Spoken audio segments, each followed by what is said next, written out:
Good evening, lords and ladies. DJ Craigie here with my amazing wife and co-host, Ming Chow, Neapolitan Wu. We're here with a very special Halloween edition of the Progeny Behind the Fang podcast. We've interviewed a lot of vampires over the past couple of years, and we want to just do a top 10 shout out to some of our favorite famous, infamous vampires of all time. It's going to be really interesting, so stay tuned. We got 10 of the baddest, the greatest, and just the coolest of all time. Some not so cool too. Hi everyone. Okay, so we're going to start it off with Claudia, everyone's favorite ankle biter in all of history. Well, so says I and Google. So now Claudia is a very interesting character. She's trapped in a girl's body, yet her mind continues to age. This is a constant form of torture for her as time travels on. And knowing she will be around for all of eternity like this is not helping her mood. And actually, so Lestat had turned her as a gift for his companion, Louis, from Interview with a Vampire. Claudia is fairly close to him and often chooses him out of the two quote unquote fatherly figures. What a parent to have, huh? I was going to say, so So Louis is like the quote unquote, like the nice dad, right? yes, he's the good dad. We always go to him if he wants something. Yeah. So Claudia will never forgive Lestat for what he did to her. The monster that he transformed her into. So her personality, she's like a very angry, emo little girl. But really, can we blame her? I mean, I think not. There's really not enough dolls and dresses in all over the world to compensate her for what Lestat has taken from her. So, but she's an awesome character. She was great in the movie. We love Kirsten Dunst, and yeah, Well, she did such a great job portraying it, and like you said, that the way he did it almost in an act of kindness, but it was a sheer form of torture because she's going to be trapped in like a minor body her entire life, and she will age. Her mind will yeah, age, and yeah, it's a rather interesting concept. it is. She's a very wise, philosophical vampire. As you know, she ages as a vampire. Like she's really savvy, right? I mean, she makes a good vampire. So, sadly, yes, she is not very happy. So, No. And then moving on, we're gonna go to number 9 with Bill, aka William Compton of True Blood or the Sookie Stackhouse Chronicles. Now, this character, he is rather interesting. He's one of those, what I like to call, almost not ashamed, but like feels like, I'm sorry, I'm a vampire. But yet he is very, very clearly powerful. Born in the 18th century in Bonton, he fought for the South during the Civil War, so he was a soldier. He had children, married with a wife, and while he was starving for food running through the forest, he stumbled upon a little cottage where Lorena, his soon to be maker, lured him in with hot food and, you know, hot touch. And and we're not talking about Lorena Bobbitt, folks. Okay. no, this one was very sinister, and so she turned him knowing very well that he had a wife and children, and, you know, A nerve. it didn't matter. She found him very honorable and believed that he deserved to walk the world for the rest of eternity.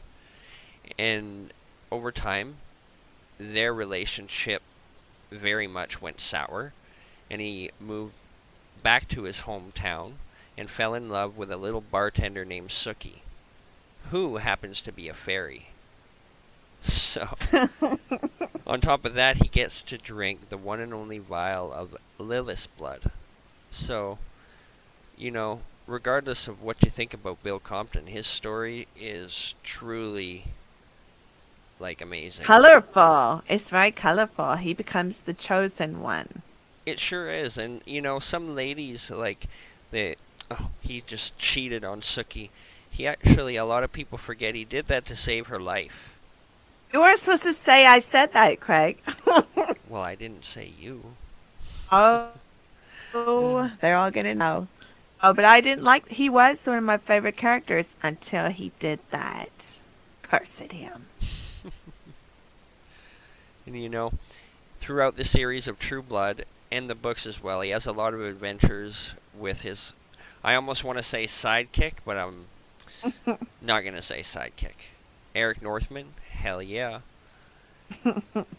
And later on, he decides to become a maker himself, and Jessica comes into the world, and that's a whole new story for a whole new episode.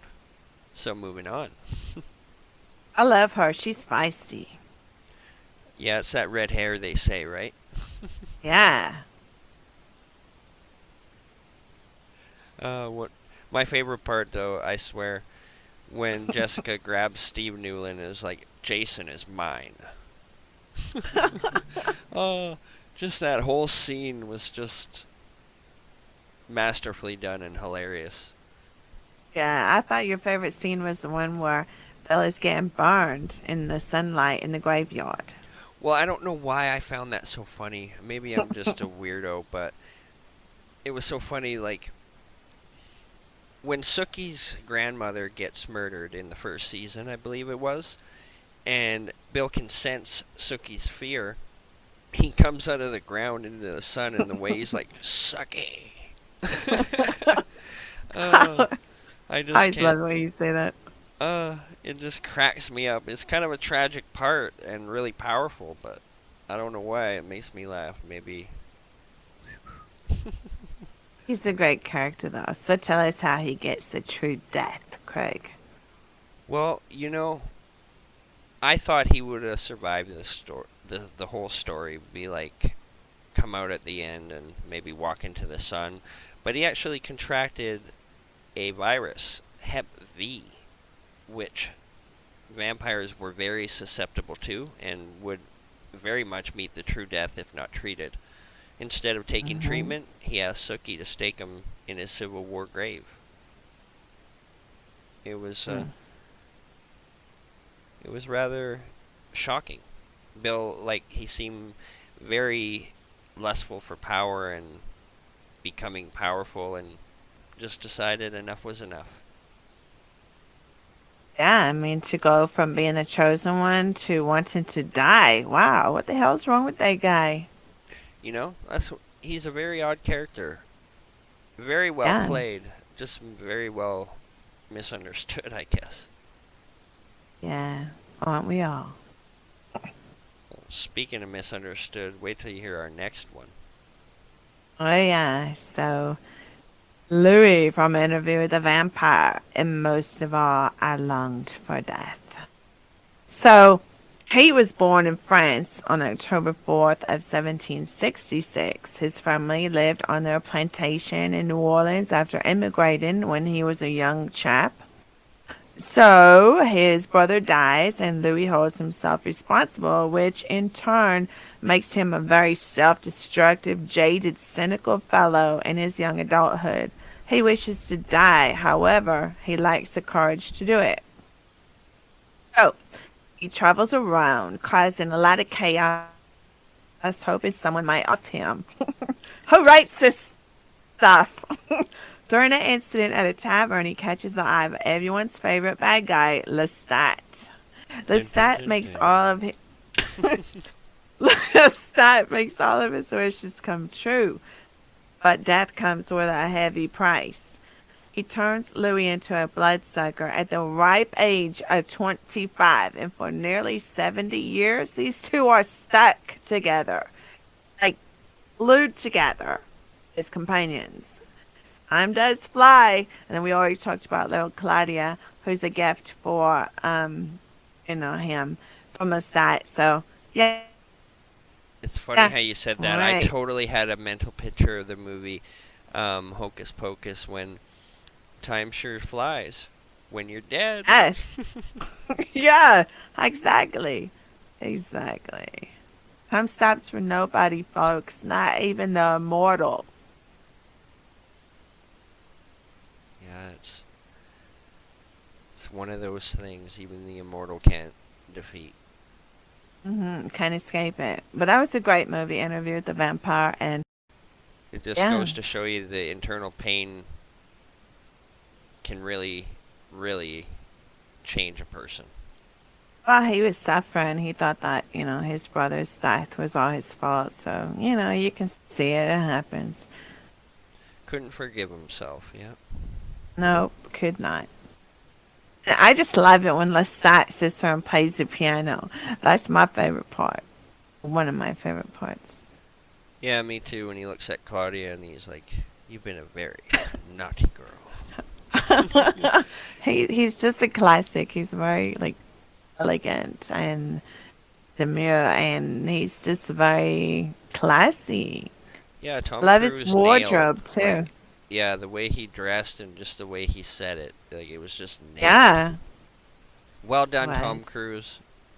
well done. I wonder if Scientologists believe in vampires. So, moving I don't on. think so. We're going to move on to number 7 with Deacon Frost. And it's That this guy is character, hot. he's quite the stylish vampire, I gotta say. Oddly enough, a lot of people didn't realize till the very end he's Blade's father.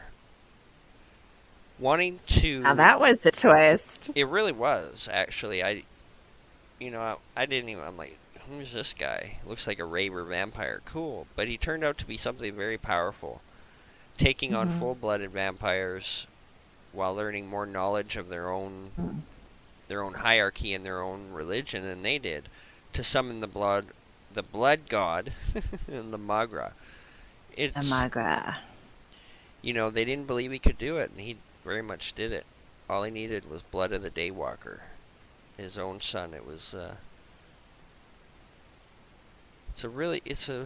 he's quite the party animal too. I loved how they Yeah. made him a kind of a raver, more hip, if you want to say, more 90s, 2000 style of a vampire. So he had that swag on top of it. Yeah. He's a bad boy for sure. Hmm. Being able to actually revive the blood god was the, like, ultimate. But he should have never crossed Blade. Never. And that part where he says, "Oh, look who I got. Your mama back here." Wow, what a scene, huh? Well, of course. It it really... I wonder if he knew that Blade would take his mom out of her quote-unquote misery, but that sure backfired on him. He really could have done well, but just the quest for power was too important. He was too egotistical and too greedy. I mean, Yep, yep. being that badass, who wouldn't be egotistical? But timing, right? I suppose. So, Oh. we got the ultimate favorite vampire of the Lycan race up next. Yeah, the female version of the Terminator vampire style. So, Selene of the underworld. So, Selene is born in the late 14th century and grows up just as a normal, happy, vibrant child. Just like a lot of these people on this list that we're talking about. You're starting to notice a pattern here, Craig? Like, yeah. But anyway, all of a sudden her entire family is murdered. So Trauma brews Victor, hatred, which brews that murderous intent. yes, Just a thought. yes. Trauma, right? Underline it, right? With a capital T. So Victor ends up taking a shining to her as she reminds him of his deceased daughter. Oh yeah, the one he killed for breeding herself with a licking way back when.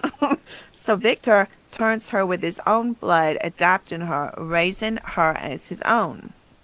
Never saw that coming, did we? So Celine becomes a quote unquote death dealer, is what they call them. She fights the good fight, waging the war against the lichens for many sequels to come. Even gives birth at some point to a hybrid child of her own. This lady has it going on. Ah, so. Well, and she's got the moves. I mean, With that black cloak, mm-hmm. she got the moves, yes. Bring me to light. And she jumps off that rooftop, and the cloak is like a, I don't know, it's like a Superman cape, I, and she lands on her feet like a cat with 9 lives. I That really was do a, wonder how many lucky lichens foot she has. I had to say it. as she's rubbing, right? You know, for good luck. Or wait, Uh-huh, was yeah. that a lucky rabbit's foot? Oops. Well, speaking of lucky, we're going to talk about our next number 5, Eric Northman from True Blood. Everything ends, even the immortals. Now, this character, probably one of my favorite, and he's a fictional vampire, but probably one of my favorite vampires of all time. I really took a shine to him. He's a Viking prince. So his story goes like this. He's a Viking prince who really is just, rather than moving up into being a king and raising a family, he's more into getting it on with, with the ladies and just enjoying himself. Until one day, Russell Edgington comes a calling with his pack of werewolves, slaughters his entire family. It's later discovered that it was for a couple goats. And he steals Wow. his father's crown. And Eric miraculously survived and chose vengeance instead of Valhalla. Basically meeting Godric, who gave him the opportunity to either die or have the gift of immortality. And he chose to go after Russell Edgington, which, in great fashion he does do. And throughout his life, he fights in World War II. He runs a bar in, in Shreveport called Fantasia, and it's the only fangbanger bar in the country. So That's awesome. he's pretty badass. And his progeny, Pam, is also one of my favorite vampires because she is like, you don't want to mess with that girl. She is cold and ruthless, that Pam. Mm-hmm. And coming I off wanna as a crush her. cocky, arrogant type of vampire, it really, when they finally showed his story, he really took compassion. Pam was just like the female version of a pimp, and vampires kept killing her workers, Bill and Lorena, believe it or not. And Eric put a stop to that. And the odd part is Pam didn't give Eric much of a choice. He said no, he didn't want, if you knew anything about vampires, you wouldn't ask me to do such a thing. When she asked him to turn, and she cut her wrists and said, allow me to walk with you or watch me die. It was a very incredible, Intense. That's an intense turning. intense scene. Yeah. It was. Yeah, those two were lovers, so I reckon she probably loved him and he probably loved her. Most definitely. He wouldn't watch her die. And, they were a badass power couple for a very long time. Yeah. He ends up, another one, falling in love with Sookie and turning the governor's daughter, who is waging a war against vampires, into a vampire. That was also pretty brilliant. Mm-hmm. And one of the best quotes, "Good evening, Sookie Stackhouse. How are you doing this fine, balmy summer night?" And where have we heard that before? Right?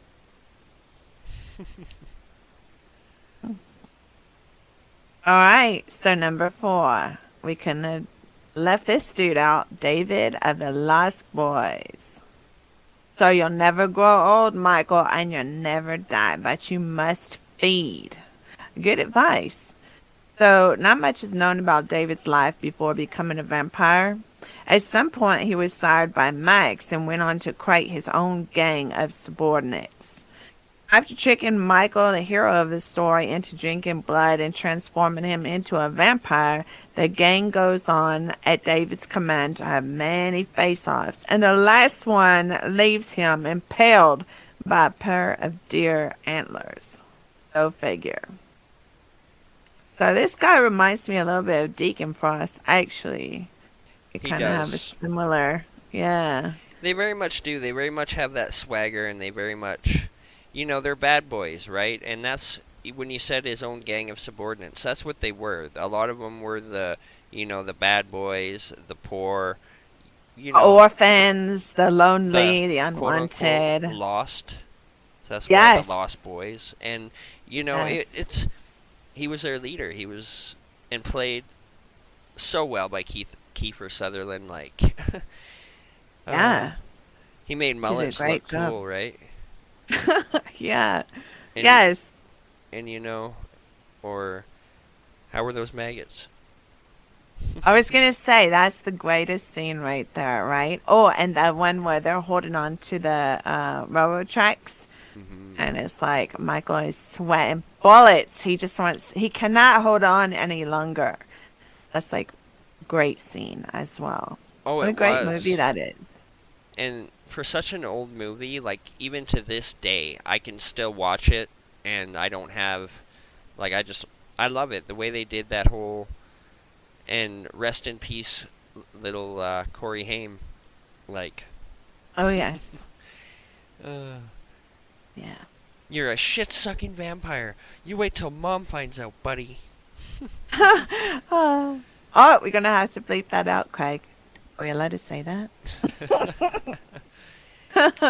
And I David, when he made Star, I don't think he actually thought in his mind that she was going to fall in love with Michael, and I think that was a huge. Had both of them fed, they would have become full vampire, and it would have been a huge like family, and that's what he wanted. yeah. But they resisted. Even the little kid there. A lot of people forget about the little guy, Laddie. Was Oh yes, he was on the verge of turning. All he had to do was feed, and yes. so. Him and Claudia would have been so cute together. Hmm. Right? Yeah. I wonder if she would have bullied him. We'll Maybe so. we'll Get in speak. that coffin right now, laddie. It's time for your Yeah, and she would bedtime. say it all classy, like the old Southern style with class, European.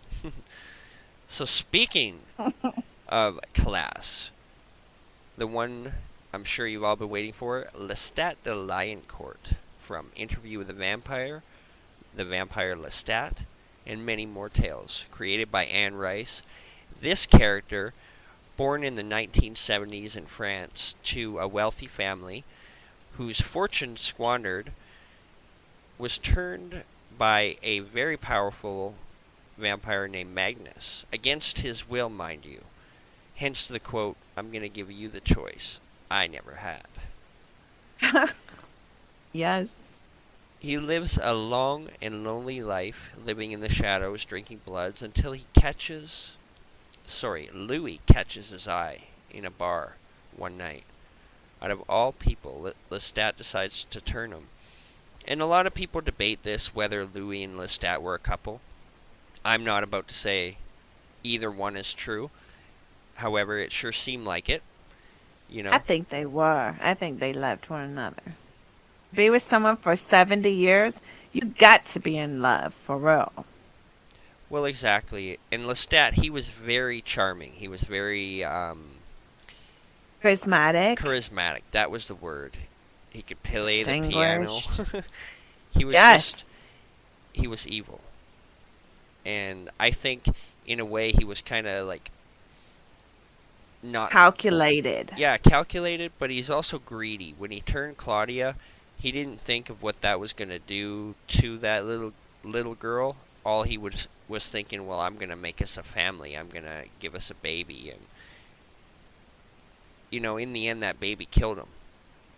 So go figure. Well, Yeah. almost. Dun, dun, dun, dun. But Spoiler alert. He done mhm, die. you know, that's what any good vampire would do. You cannot Rats keep a and good vampire. I believe Oh, the words were excuse the me. Man putrid down. life of the Mississippi. Yeah. Yeah, he is pretty ugly when he comes back, though, isn't he? Well, played by Tom Cruise. Like, at first, yeah, he come back, he was quite, he looked dead.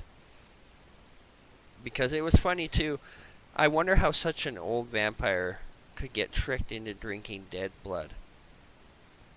Claudia got him pretty, like, she...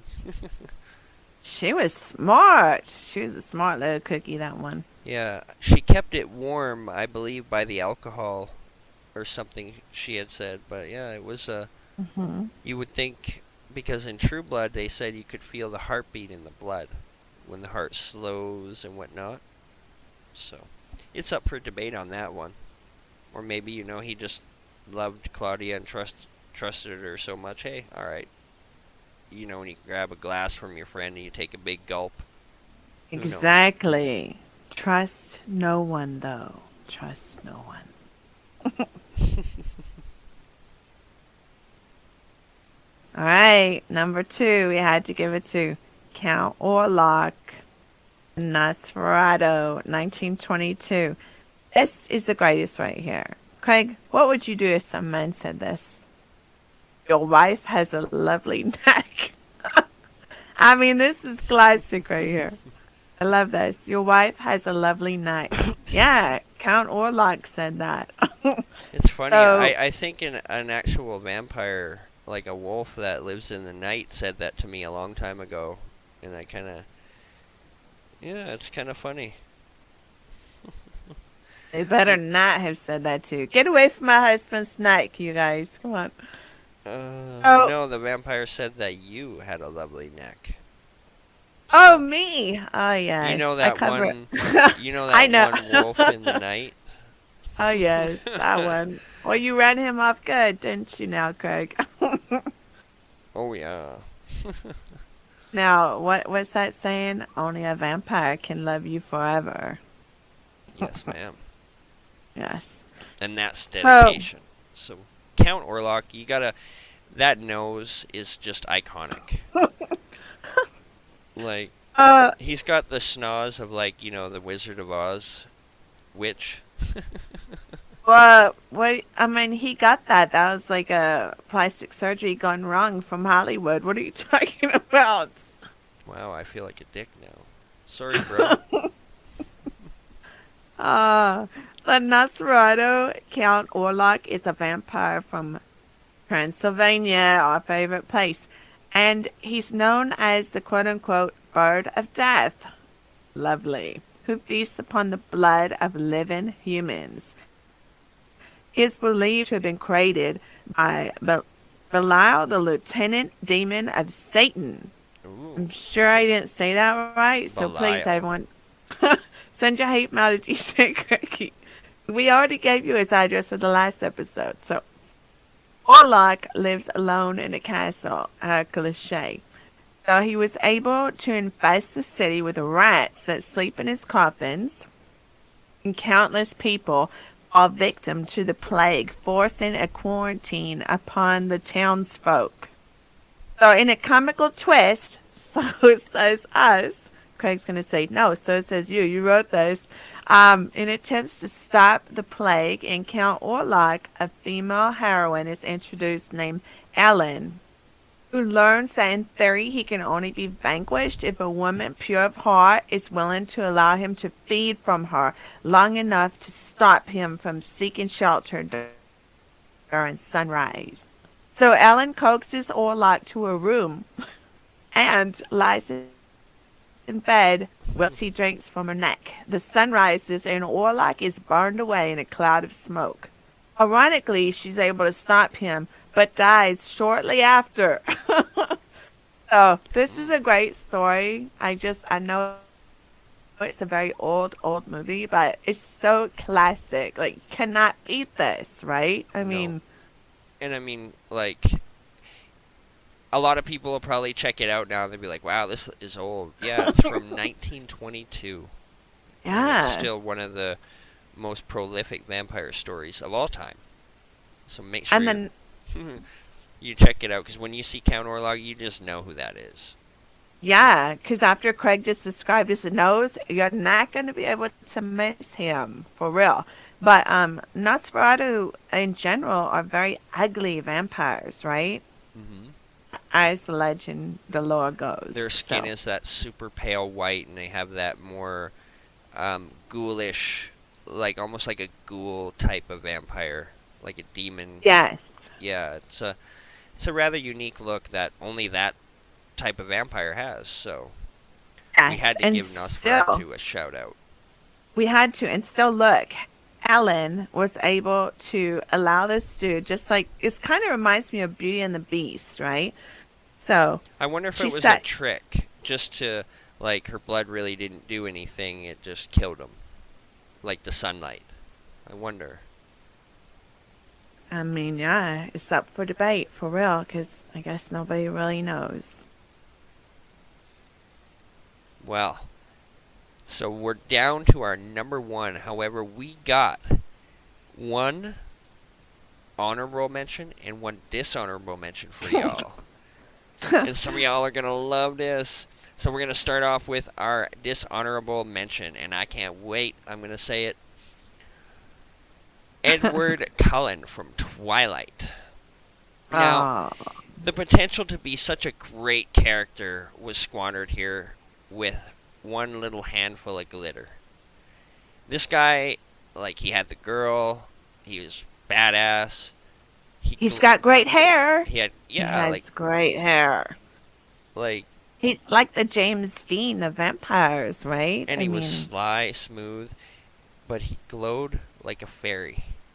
And you know, you can mix a vampire with a little demon and whatnot, but when you start doing that with fairy, it really took the the scary aspect out of them in general. Like, I mean, you know, you picture a vampire, you walking down the cold dark street and you see a vampire, it's going to be dark, they're going to be scary. You see Edward glowing down the street, you're going to be like, what is that? I mean, there were some great parts in Twilight, though, in Breaking Dawn. And I mean, really, it's a love story. So I don't know how scary it's going to be, but well, I it's mean, their honeymoon was a great scene. Come on, you have to admit. well, of course. And I mean, he did, you know, beat the werewolf and take the girl, but Dead. there was Team just Jacob. something really about. Yeah, I'm Team Jacob all the way. He was kind of badass, and you know, it just it's really shocking. He had the potential to be such a great character, but the fact that he glowed like that, it almost took all the seriousness you could have for this character away. And like, Which part of him was glowing? Come on. Which part? well, look at him. And I mean, you even mentioned Twilight in a public setting, and vampires will be like, "Yeah, we don't glow. We're creatures of the Oh, dark." So, yeah. and that is why he is our honorable, well, our dishonorable mention. He is still a vampire, and he's still got one hell of a story. A lot of people love Twilight, so Yes. it just goes up for debate. And other, our honorable mention now is one that I bet a lot of you thought we forgot about. But the reason she's in our honorable mention is because it's not confirmed if she was a vampire or not. And that's the one and only Elizabeth Bathory, the Countess. Yes. So, by bathing in the blood of virgins, she wanted to prolong her youth. I mean, that sounds pretty vampiric to me. And Does. it seems like all of her wealthy husbands died rather quick. So, you know, history, they're not going to say she was a real vampire, but if you're going to link any other person in history besides our next one on the list, Elizabeth Bathory, I think, would be the closest to being a real, breathing, living vampire, as they speak. Yes. Yeah. And all those servants kept on going missing, right? And I guess that's what was happening to them. Mm-hmm. And they So, eventually, they caught on, right? They're like, well, yeah. and by bathing and drinking the blood of virgins, she believed that it would, like, prolong her youth, which it, you know, that's I exactly wonder what a if it vampire really is. did. Like, I wonder if she really looked, good for her age, do you know? I mean, who can say? Well, a But lot of the they photos, eventually they're caught her. paintings, so Yeah, that's true. So, and people can paint a picture any way they want, right? So, but they eventually caught her and found out what she was doing. well, She, and that ended her life rather quickly.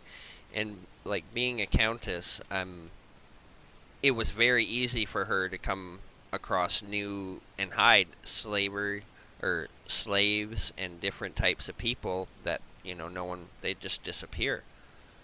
And like in this, like, she killed hundreds of girls, and they finally killed her in 1610.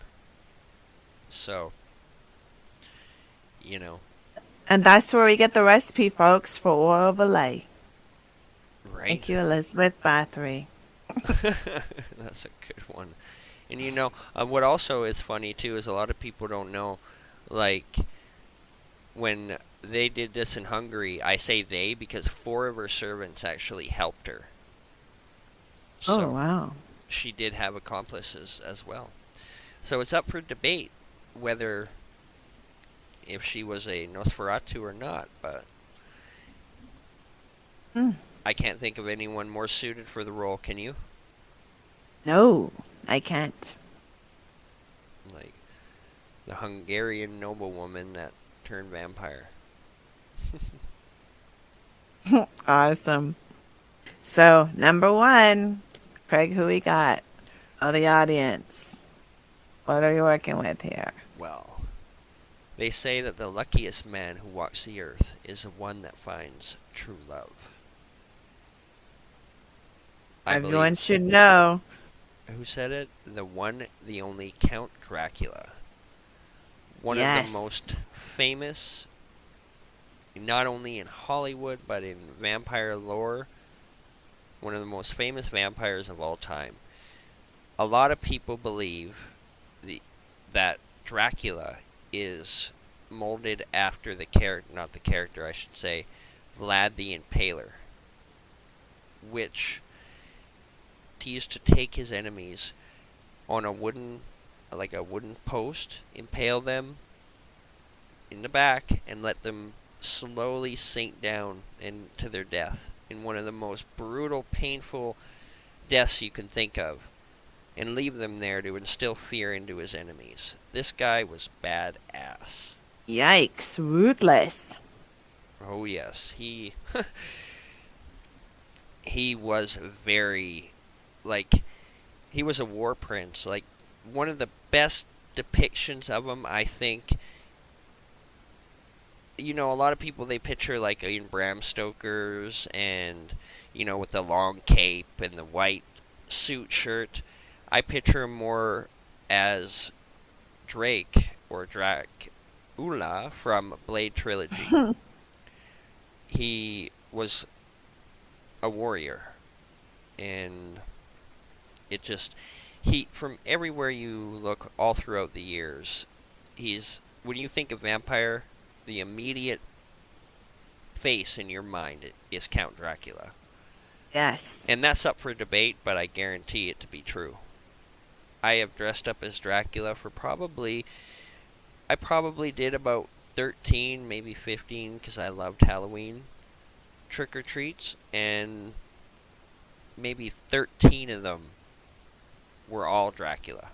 I loved my Dracula outfit. Wow. I had my cape with my white suit. I face painted myself white. He was just iconic to me because he had his castle. He was a king. He was a you did not want to mess with this dude, but he also had a soft spot. And Yeah. in the end, it turned out to be his like undoing. He Yes. Well, I guess it was love, his downfall. well, and I love how they like he was so old.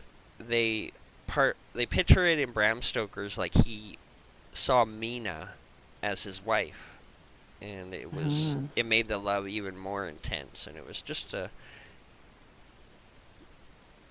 really a different way I thought they would tell the tale of Dracula, but it's still an amazing story, and he is probably, if not the most famous vampire of all time. The Absolutely. the goat of vampires, right there. And a lot say, other than Lilith, because it's debated, Lilith or Dracula are the progenitor of the vampire race. It's up to debate. A lot of people say Lilith, so we will see. And Dracula has inspired everything from horror movies to breakfast cereals.